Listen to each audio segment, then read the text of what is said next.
be sparking and rushing mad like inside the dark. Call me Bill Snatcher, just a brother for the rapture. I hang live, holding on strong, hard to capture. Extravagant, resurrect the track and it's militant. And I react like a convict and start killing. It's manifested. The gods work like appliances, dealing in my sacred life.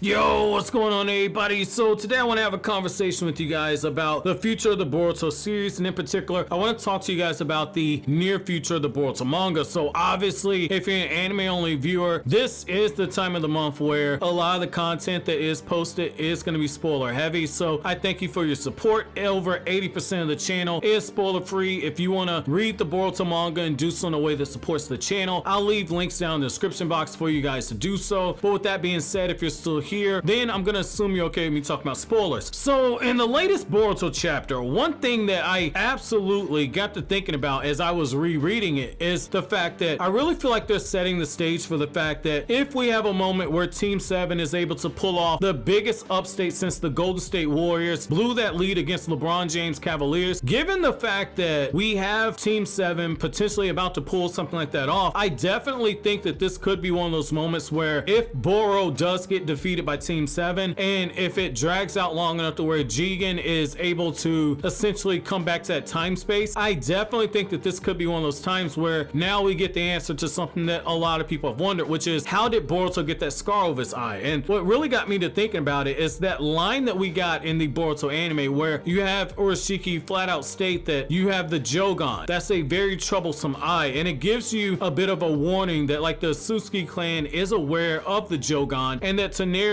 was very much interested in Boruto, enough so to the fact that he gave him the Jougan and believed that Boruto would be able to use that eye. He called it the Eye of Hope, but he believed that Boruto would be able to use that eye in order to overcome the troubles that are coming in the future. Whether or not Taneri knew that Ashiki Suzuki was on Earth or was making his way to the planet, we don't really know all the details with Ashiki, but just given the fact that something like that even exists as a possibility, I definitely think that this could be the time where the Jougan finally makes its long-awaited debut in the Boruto manga. And I can think of no better scenario than Boruto potentially already using the Karma seal and having everything activated and Jougan seeing it, but because he's interacting with the transformed state of Jougan where he takes on the appearance of Ashiki Suzuki, I could see no better reason than Ashiki acknowledging the Jougan and absolutely flipping out over the fact. And you have that moment where instead of potentially trying to kill Boruto or having that moment where Ashiki Suzuki retreats like Urashiki does, but instead you have Ashiki Suzuki basically command Jougan to take out Boruto's eye because of how troublesome it is. And I think that that could make a lot of sense because one of the popular fan theories that people have had is that at some point someone tries to take Boruto's eye. And one thing that I've learned from being a part of the Naruto fandom for, what is it? I started reading Naruto in 2002. So being a part of the Naruto fandom for 17 years, one thing that I could definitely say is that when it comes to this series, sometimes the most obvious conclusion is the route that the story is going to take. Like there were times where a lot of people, they absolutely overthought a lot of the theories that came out. Like back in the day, you had these theories that the leader of the Akatsuki was really the fourth Hokage, and a lot of people were saying there's no way in hell that the fourth Hokage was Naruto's father. A lot of people were saying that that wasn't going to be the case because it was just something where people would say, well, if Naruto's the son of the fourth Hokage, how come nobody even made the points get connected to where it's like, oh, Naruto has blonde hair, they would have addressed it before then. And then sure enough, years later it gets confirmed the fourth Hokage is Naruto's father. That should have been like 2009 if I'm not mistaken. It should have been 2009 when that got confirmed that Minato was Naruto's father. But what I find fascinating about this though is the fact that again, sometimes the obvious choice is the route that the story is going to take, and it would definitely explain why that scar runs the way that it does. It could be one of those times where Boruto potentially is fighting off Ashiki and maybe someone knocks him out the way, and instead of his eye getting destroyed, that's how he gets the scar over it. But I really want to know from you guys, do you think that this is the best route for the story to take? Let me know down in the comment section below. But as always, guys, if you like anything I had to say, don't forget to comment, rate, subscribe, and share. Thank you so much for watching all the way to the end. Have an awesome day, guys.